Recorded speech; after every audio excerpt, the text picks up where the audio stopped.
Ayan, so welcome mga property investors. Welcome po sa panibagong video na gagawin natin dito po sa Urban Deca Homes, Manila. Yan, pag-usapan natin ano na nga ba yung latest update as of February 2025. So binuksan na nga po yung ating Building 7.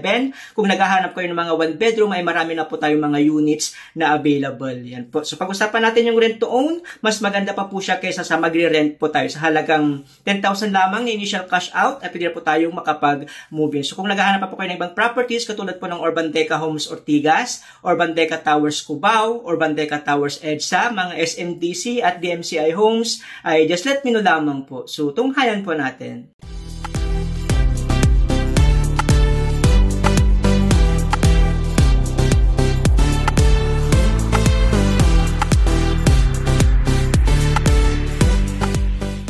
So, hi mga property investors. Bilang isang psoriasis warrior or sore warrior ng mahigit 15 years na po, isa po sa mga niche ng ating Pambansang Samaritano YouTube channel ay ang mga charity works at tutulong din sa mga may karamdaman. So, a portion po ng ating makukuha na ating mga commission or professional fee ay mapupunta po sa pagtulong po natin. So, umpisahan na po natin yung investment with a cause. Yan. So, invest property today, help someone tomorrow. So, sa lahat po ng ating mga investors, yan, pwede po tayong mag-invest at yung mga portions po ng ating makukuha ay bibigay po natin, itutulong po natin. And then in the coming videos, mga susunod na mga videos po natin, ay maglalagay na rin po tayo ng mga charity works. So again, marami pong salamat at God bless everyone. Ayan, so welcome mga property investors. Welcome po sa panibagong video na gagawin natin dito po sa Urban Deca Homes, Manila. Yan, pag-usapan natin ano na nga ba yung latest update as of February 2025. So, pag-usapan natin yung mga rent to own na mas maganda kaysa po tayo ay mag-rent, no? So, nung nakarang video na pag-usapan natin yung 10,000 initial cash out, pwede na po tayo makapag-move in. So, pwede na tayo makalipat within 2 to 3 months. So, ilalagay ko na lang din po sa may description box below para mapanood po natin yan. So, 10,000 lamang initial cash out, pwede na po tayo makapag-move in. Yung location po natin ay along Vitas Street, no? Tondo, Manila po. So, ito po yung locations po natin. Ayan yung Vitas Street. And then yan naman po yung Velasquez Street po. So, malapit lang din po tayo, no, sa may Tutuban. Kung familiar po kayo sa Tutuban, yan Divisoria. Yan, isang mga sakayan lang po papunta po doon sa area po na iyon. Ang pinakamalapit nating LRT station sa train station po is yung Tayuman, no? And then sa SM San Lazaro, may mga sakayan na po yan diretso po sa ating property. Then meron din tayong San Lazaro Hospital po. Okay po, yun yung locations po natin, very accessible po. So ito po yung ating site development plan, no? Meron po tayong 13 buildings. Yan, so yan po yung Vitas Street, no? Yan naman po yung Ugbo, kung mahilig ko yung kumain, yun po yung Ugbo po natin. Yung Building 7, no, binuksan na po yan. Marami na po tayong available na mga 1 bedroom. So kung naghahanap kayo ng mga 1 bedroom, marami po tayong unit. And then yan po yung ating Deca Mall, no? So pwede po nating ma-enjoy po yan yung Estero de Vitas. At yan naman po yung condominium, no? And then dyan na rin po located po yung ating Coliseo de Manila. And then yung Vitas Skate Park. And then yung aquatic po na Vitas, no? So, yan po yung ating site development plan dito sa Urban Deca Homes, Manila. At yan po yung ating pwedeng ma-enjoy po, no? Meron po tayong swimming pool, meron po tayong clubhouse, meron tayong basketball court, at syempre yung Deca Mall na pwede po tayong mag-shopping at pwede po tayong kumain po dyan. So, ito po yung ating mga layout po ng mga units, no? Meron po tayong tinatawag na mga courtyard or inner units. Ayan po yung atrium or courtyard, na mas mura po no compared sa mga outer units po natin. Kung mapapansin yung mga building natin, may mga butas sa gitna, yan po yung mga inner and outer units po. So yan po yung courtyard or mga inner units, mas mura po yan compared po sa mga outer units po natin. So ganyan po yung magiging layout po ng ating mga buildings po. No? So ito po yung sample po natin, no? Actual po, yan po yung mga inner units, yan po yung magiging view po natin kung kukuha tayo ng mga inner units. Yan. So, meron tayong tatlong zone, no? Diba? Pare-paras po yung presyo po yan. Then, yan naman po yung outer na mga units po natin. Yan po yung magiging view natin. May mga kunting views lang, no? Unless kung yung mga views mo natin is sa tapat din ng other building. Okay po? Yeah, so ito naman po yung ating mga videos na ginawa na po. No? Pwede nyo po yan panoorin. Kung gusto nyo ng mga studio units, yan 10,000 lang initial cash out. Pwede na po tayo makapag-move in. So hindi pa naman po tayo nagkaroon ng price increase. So applicable pa rin po yung mga computations natin yan. Ayan, as of August pa po. No? Pero yan pa rin ay pwede po natin gamitin po. So pwede nyo po yung panoorin po. And then sa mga 2 bedroom natin, 15,000 lang yung initial cash out. Meron tayong 30.60. May mga 32.17 square meter at meron din tayong 34.42 square meter kung gusto niyo mas mga malalaking unit na located po sa building 4 and 6, no? And then nagkaroon na rin po tayo ng building 7. Yan, may mga malalaking units din po yan at mga 1 bedroom na available. May makikita po natin yung mga availability as of recording po, no? And then yan na po yung pinakamalaking 2 bedroom natin, yung mga 45.90 square meter. Kung gusto nyo pong magkaroon ng mga ganyan, pwede nyo po yan panoorin po, no? Applicable din po ito sa building 4 and 6 at syempre yung building 7 po natin. So ilalagay ko na din po sila sa may description box below para mapanood po ninyo yung mga different unit types po natin. So ito po yung ating mga unit na available po as of recording po natin, no? Sa mga studio units natin, 22.95 square meter, meron tayong 171 units na available. So, nakakaubusan na rin po yan. Paunahan na lang din po, no? And then, binuksan na po yung building 7 natin. Ngayon lang pong last week ng January, no?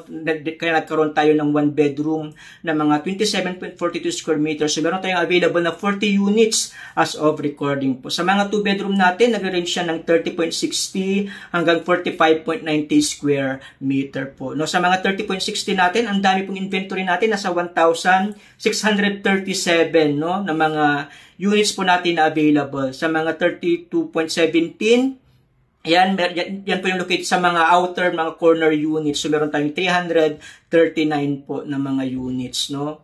Yan, available yan sa lahat ng mga buildings. Okay po, so meron tayong 123 na corner outer units at meron tayong 260 na regular outer units po. So 339, paunahan na lang din po yan. And then yung mga malalaking sizes po natin, no, katulad ng 34.42 at 45.90 square meter, located lang po sila sa building 4, building 6, and building 7. No, so kung gusto niyo ng mga malalaking mga units, yan po, located lang po sila sa 4, 6, 7. Mamaya meron tayong mga sample computation. So meron tayong 151 sa 34.42 at meron tayong 115 units na mga 45.90 square meters. So pwede po natin yan mapuntahan, no?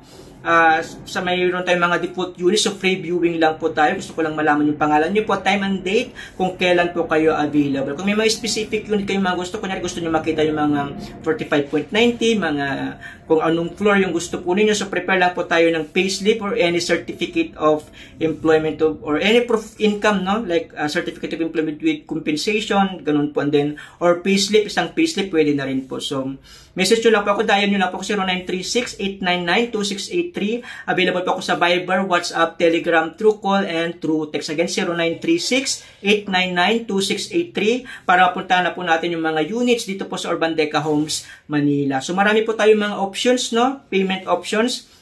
Nasa halagang 10,000 lamang to 15,000, pwede na po tayo makapag-move in. Pag-usapan natin yung Pag-ibig at BDO, yan po yung mga madalas na ginagamit po, no? Kasi pinakamababang interest po yung ating Pag-ibig na 6.25%. Meron din sa BPI, yan, pwede sa 30 years. And then yung in-house financing, medyo malaki lang po, no? Ito yung sample computations natin sa Pag-ibig. So, applicable po ito sa building 1, 2, 3, 5, 9, 10, 12, and 13. So, 10,000 lamang sa mga studio and 1 bedroom, and then 15,000 naman po sa mga 2 bedrooms po natin. Okay po, so mapapansin po natin dito, no, meron tayong mga inner and outer units, may regular and mga corner outer units po. So 15,000. Meron tayong low zone, mid zone at high zone, depende kung anong floor po. So pare-parehas lang po yung mga presyo po niyan. So sa low zone natin, 2nd to 5th floor, mid zone 6 to 9, and then high zone 10 to 14 floor po. So wala tayong 13 floor, no? So parang wala 12 and then 14 floor na po. So yun yung magiging monthly natin. Kung kukuha po tayo, no, kunyari sa mga studio units, sa 10,701 po yung magiging monthly po natin. So, ang computations po na ito is 28 years, no?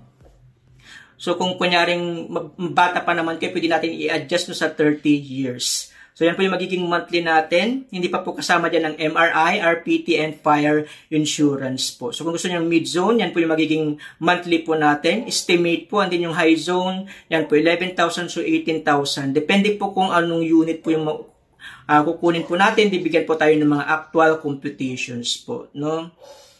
Yeah, so at least meron na kayong idea kung magkano yung monthly natin. Instead na mag-rent tayo, yan na lang po ang kukunin po natin. So kung sa mga studio, dapat ang salary po natin is nasa 30,600, no? Pinakamababa nating salary requirement is 30,600 para makakuha tayo ng studio na mga inner units.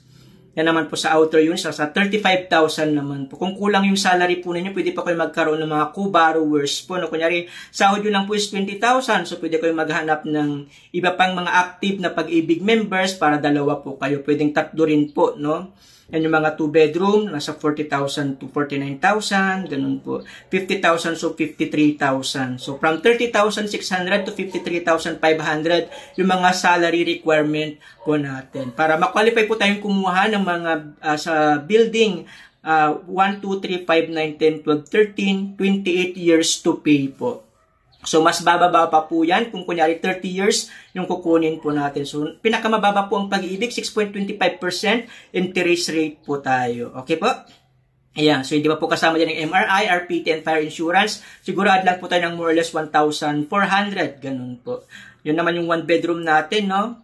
Do sold out na po sa other buildings. Kaka-open lamang po sa building 7. So, ito naman yung ating building 4 and 6. So, hiwalay po siya kasi dito po located yung mga malalaking mga unit sizes. So, meron dyan yung 34.42 at 45.90 square meter. Pero nasa halagang 15,000 lamang din initial cash out at na rin po tayong makapag-move in. So, yan po yung magiging monthly po natin, no? Nagsisimula lang po siya from 10,897.03. So, again, 28 years. Ang computations po na ito, pwede po tayo magpa-compute ng 30 years kung kayo po ay bata pa naman po. So again, sa mga 2-bedroom natin is 15,000 ang initial cash out. Sa mga monthly amortizations natin, hindi pa po kasama dyan ng MRI, RPT, and fire insurance po. Okay po? Ayan, pwede po akong mag-send sa inyo ng mga sample computations. I-message nyo lang po ako sa aking Viber, WhatsApp, Telegram po, no? 0936-899-2683 para mabigyan ko po kayo ng mga sample computations po. At then, pwede rin po itong i-discuss during a free viewing po natin kung gusto nyo pong makita yung mga units natin. So, i-discuss na rin po itong mga sample computations para ma-idea po. Kasi sa building 4 and 6, pinakamababang salary requirement is 31,200 para ma-qualify po tayo. Okay ba? Yan, yung gusto nyo mga 2-bedroom, yan, 41,500 to 51,200. So, depende po sa floor po na gusto po ninyo, yo. Doon po yung ibibigay yung mga actual computations po. Yan, kung gusto nyo ng mga high zone, mid zone, ang mga pet allowed po sa Luzon lang po, 2nd to 3rd floor lamang po. Yan naman po yung ating 32.17, yan yung mga corner units na mga available po natin. So yung mga outer corner po ng mga 32.17, sila po yung mga outer or corner units. Yan, 52,700 to 54,900. So up to 3, pwede po tayong magkaroon, no, ng mga co-borrowers up to, pwede po kayong 3 sa title po. Kung kunyari, kulang po yung salary po natin, hanap lang po tayo ng mga kakilala po natin, ng mga kaibigan o kapatid po na para mabuo po natin yung kailangang salary requirement ng pag-ibig. Yung pinakamalaking sizes po natin, 15,000 lang yung initial cash out, 45.90 square meters. So, pwede nyo po yan magpuntahan. May mga actual videos tayo, actual unit type po natin sa mga previous videos po natin. So, ito po yung ating pag-ibig financing requirement. Complete requirements po tayo upon reservation po. No? So, 2 valid IDs, and 1x1 ID colored pictures, birth certificate, verified PIN, ESAB, at least 24 months contribution sana po, buyer's validation seminar kung kailan po katatawagan ng pag-ibig. Magagaling po sa office yan din. Prepare nyo yung pag-ibig loyalty card at install or download nyo na rin po yung pag-ibig virtual app. And prepare po din po tayo ng 3 months payslip with certified true copy and this electronic system po yung certificate of employment with compensation natin. Pwede nyo palagyan ng seal, no? At least 3 to 5 months validity upon reservation po. Yan. So again, complete requirements po tayo dapat bago tayo makapag-reserve. Kung kayo ay nasa abroad, yan, notarized SPA. Kung kayo may mga sea-base, and then consularized SPA naman kung kayo may mga OFW na mga land-base po. And then 2 valid ID sa mga spouse niyo po o co-borrower. And then yung mga representative po ninyo, kailangan din mag-present ng mga 2 valid ID. So ito naman yung sample computations natin sa BDO kung naghahanap po yun ng bank financing, no? 20 years naman po tayo sa BDO. So 10,000 lamang din ang ating mga studio at 1 bedroom. Initial cash out. At sa mga 2 bedroom natin is 15,000 lamang din po. So applicable to sa building 1, 2, 3, 5, 9, 10, 12, and 13. So in 20 years sa mga Luzon, nasa 13,000 to 22,902. So yan naman yung mid-zone at high zone. So again, depende po kung anong floor yung gusto po ninyo. Ang kagandahan po nito, 50,000 lamang din po yung salary requirement, no, para makakuha tayo in 20 years. So kunyari kung 15 years kukunin nyo, syempre tataas yung salary requirement po natin. So again, pwede po kong magpadala ng mga sample computations. Nandun na rin po sa aking blog site, no, yung itong mga computations po na ito. So 7% interest rate po tayo dito po sa ating BDO. So again, sa mga monthly amortizations natin, hindi pa po kasamang MRI, RPT, and fire insurance. Okay, po ito naman yung ating building 4 and 6, no? Kung gusto nyong located yung mga malalaking mga units. So again, 10,000 lamang sa mga studio units, and then 15,000 sa mga malalaking units natin. So, yan po yung magiging monthly natin. Estimated po yung actual computations, ibibigay po kung anong unit yung final po na nakuha po natin. So, 20 years po, no, yung maximum dito po sa BDO. So, kung gusto niyo ng 30 years, katulad po ng BPI, pwede rin po tayo gumawa ng mga sample computations po yun. Pero meron lang pong limit, no, sa mga pwede nating i-loan sa BPI kung gusto nating i-avail yung 30 years. Ganun po. So, ito po yung ating bank financing ng mga requirements. Again, kailangan po, kumpletong requirements din po tayo bago po tayo makapag-reserve. So, COA with compensation, 3 months payslip, no? And then 3 months bank statement, at ITR, or income tax return. Yun po yung mga kailangan po natin. And then 2 valid IDs, specifically 10 ID. And then yung SINUMAR, kailangan na rin po yan ng certificate of no marriage. Birth certificate, marriage certificate, 1x1 colored pictures with white background, no? Sa mga seaman natin, yan, recent contract and letter of embarkment.